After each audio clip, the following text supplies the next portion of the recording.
நம்ம வச்சிருந்த காரை சுவாமிக்கு கொடுக்கணுங்கிறதுல வந்து ஒரு எண்ணம் இருந்தது. அது எப்படி ஆரம்பிச்சதுன்னா, சுவாமி திடீர்னு ஒரு நாள் நான் இந்த மாதிரி பார்க்க போகும்போது சுவாமி சொன்னார், நீ இந்த பிச்சைக்காரனோட 3 நாள் நான் பண்ணியிருக்கேன். ஏற்கனவே முந்தி சண்டை ஸ்வீட்டில் ஒரு கதை சொல்லியிருந்தார். இப்போ வந்து சாமி ஆசிரமம் வேலையை கேட்ட ஆரம்பிச்சு சுதாமாவில் இருக்காரு. ஆனோடைய சாமி எங்கே ஸ்டே பண்ணுறேன்னு கேட்டார். சாமி வந்து எப்பயுமே திருவண்ணாமலையில் வந்து நான் ஸ்டே பண்ணணும்னா எனக்கு கொடுத்த பெர்மிஷன் வந்து சிவகாசி நாடக லாட்ஜ். அதில் 107ஆம் நம்பர் ரூம் மட்டும்தான் பார்க்கலாம். அந்த ரூமில் தான் எப்பயுமே சுவாமியும் வந்தாங்கன்னா அந்த ரூமில் தான் வருவார். வேறு எந்த ரூமில் இருந்தாலும் வேறு ரூமில் வர்றாங்க. அந்த 107 இருந்தாலும் வருது. அதனால் எனக்கு வந்து எதுக்கு ஸ்பெசிஃபிக்காக 107 ரூமில் சிவாசியில் தங்க போனால் அந்த ரூமில் தான் தங்கணும் அப்படின்னு சொல்லியிருக்காரு. அப்போ நான் இந்த சாமியாரே எனக்கு இந்த மாதிரி ஒரு இன்ஸ்ட்ரக்ஷன் கொடுத்துருக்கீங்க, நான் அங்கே போய் ஸ்டே பண்ணிட்டு நான் வந்துடுறேன் சாமி. சாமி மாதிரி இல்லை, அது ரொம்ப தூரம், அப்படி வர முடியாது. அதனால மணி கூட தங்கிக்கங்கன்னு சொல்லி ஆசிரம ட்ரஸ்டி அவரோட தங்க சொன்னார். அப்போ சாமியை கேட்குறாரு, நான் பார்ட்டி கூட ஸ்டே பண்ண வச்சா உனக்கு கம்ஃபர்டபுள் முதல்ல சாமி ஸ்டே பண்ண முடியும். ஸ்டே பண்ண சொல்லி எனக்கு சொல்கிறார், காலையில் 5:45 நீங்கள் இருக்கணும். பிச்சைக்காரன் வந்து ஆசிரமத்துக்கு போகிறேன், என் கூட வரணும் அப்படின்னு சொல்கிறார். இந்த 3 நாளும் இந்த ரொட்டீனில் சாமியை காலையில் போவோம், ஆசிரமத்துக்கு இருக்கிறதெல்லாம் கூட்டிகிட்டு போவார். திருப்பி ஒரு 7:30 ரிட்டர்ன் ஆகும். வந்து சாமியை வந்து சுதாமாவில் வந்து தர்ஷனை கண்டினியூ பண்ணுறது. அப்போ அந்த தெருவில் போகும்போது அங்கே இப்போ இருக்கிற மாதிரி ரோடெல்லாம் இருக்காது. தெரு குண்டு குழியுமா இருக்கும், நிறைய கல் இருக்கும், முள் இருக்கும், கிளாஸ் நிறைய உடச்சி கிடக்கும். அந்த பார்க்கில் தான் டெய்லி அனுப்புவார். பின்னாடி சுதாமா சிஸ்டர்ஸ் அவங்க திங்ஸ் எடுத்துகிட்டு போகும்போதுலேயே அவ்வளோ டிஃபிகல்ட்டியாக இருக்கும். ஏன்னா அது அவ்வளோ ரஃப் ரோடாக இருக்கும். அப்போ நினைக்கிறேன், நம்மளோட 2 கார் இருக்கு, ஒரு காரை சாமிக்கு கொடுத்தா என்ன அப்படியே என் மனசில் 3 நாளுமே இருக்குது. ஏன்னா சாமி அவ்வளோ கஷ்டப்பட்டு அதை நடக்கிறாரு அப்படின்னு தெரிஞ்சது. சரின்ட்டு 3 நாள் கழித்து சாமி ஊருக்கு அனுப்பிடுவேன். வந்தாச்சு. வந்து அப்பாவோட இருக்கு, இந்த மாதிரி சாமிக்கு ஒரு கார் கொடுத்தா நல்லா இருக்கும். என் மனசில் என்னமோ அப்படி தோணுது அப்படின்னு எங்கள் அப்பாவுக்கு பயங்கர கோவம். நல்லா திட்டிவிட்டார். நாம் ஒரு பெரிய ஒரு சாமி ஒரு மனசுக்குள்ள வந்து சொல்லுவாங்க, அதெல்லாம் அப்படிலாம் முடியாது அப்படின்னு. ஏன்ப்பா 2 கார் கொடுத்தோம், ஒரு கார் தானப்பா, ஏன்னா நீங்கள் என்ன அவ்வளோ பெரிய வேணும் அப்படின்ட்டு என் வந்தார். எனக்கு மனசே கேட்க அதை பூரா சாமியில் எங்கள் அப்பா எப்படி வந்தாரோ அந்த பூரா லெட்டராக எழுதி போட்டு யாரும் கொடுக்கல. திருப்பி ஒரு 2 நாள் கழிச்சு ஷெட்டில் போய் எங்கள் அப்பா ஷெட்டில் லேட்டாக வந்தார். பெரியப்பா மட்டும் இருந்தார். சரி இவர்கிட்ட ஒரு ட்ரை பண்ணி பார்க்கலாமே அப்படின்னு சொல்லிட்டு எங்கள் பெரியப்பாட்ட போய், பெரியப்பா இந்த மாதிரி 2 கார் இருக்குது, ஒன்று கொடுத்துடலான்னு எனக்கு நினைக்கிறேன், அதனால நீங்கள் கொடுத்துடலாம் அப்படின்னு சொல்லலாம். அங்கே பார்த்து வீட்டுக்கு கொண்டு வந்து வீட்டில் இருந்து வந்தேன். ஏன்னா நான் வீட்டில் தான் உங்களை சொல்லியிருக்கேன், அதனால் ரொம்ப தூரத்துக்கு திருப்பி ஒரே மேட்டத்துக்கு திருப்பி பேசிகிட்டே இருக்கேன். அதனால் காரணம் கொடுக்க முடியாது.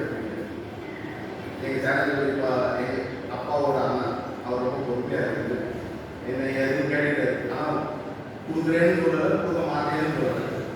நான் உடனே கோவத்தில் வச்சு வீடு ஒரு 2 நாள் போயிருக்கேன். என்னை கூப்பிட்டாரு, கூப்பிட்டு திருவண்ணாமலையில் போய் இந்த காரை கொண்டு போய் விட்டுட்டு வந்துட்டான் சாமிக்கு. பயங்கர ஷாக்.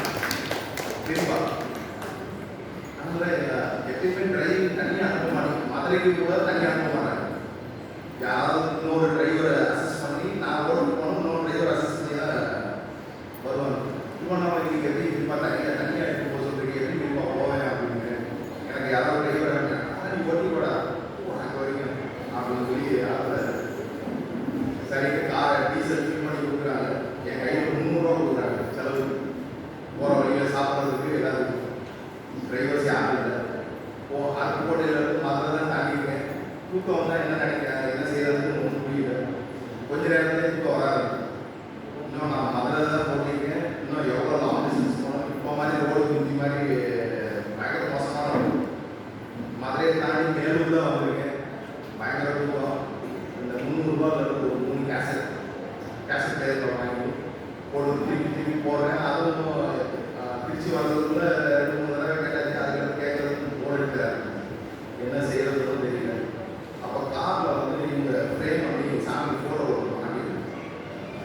அந்த ஃபோட்டோவை பார்த்துட்டு சாமி ஒரு ட்ரெஸ் ரிப்போர்ட் மாதிரி என்னையை நாங்கள் அசீவ் பண்ணிட்டு சாமிக்கு கேள்வி கேட்குற மாதிரியும் சாமி எனக்கு பதில் சொல்கிற மாதிரியும் இப்படியே நான் சாமி கூட இன்ட்ராக்ட் பண்ணி பேசிக்கிட்டே திருவண்ணாமலை வரைக்கும் போயாச்சு. நான் நைட்டு ஆசிரமத்துக்கு போகும்போது மணி 7 போனால் ஃபுல்லாக டார்க்காக இருக்காது. கேட்டில் லைட் இல்லை. கொஞ்சம் முன்னால் உள்ள வரேன். அங்கே யாகசாலைன்னு ஒரு பில்டிங் இருக்கு.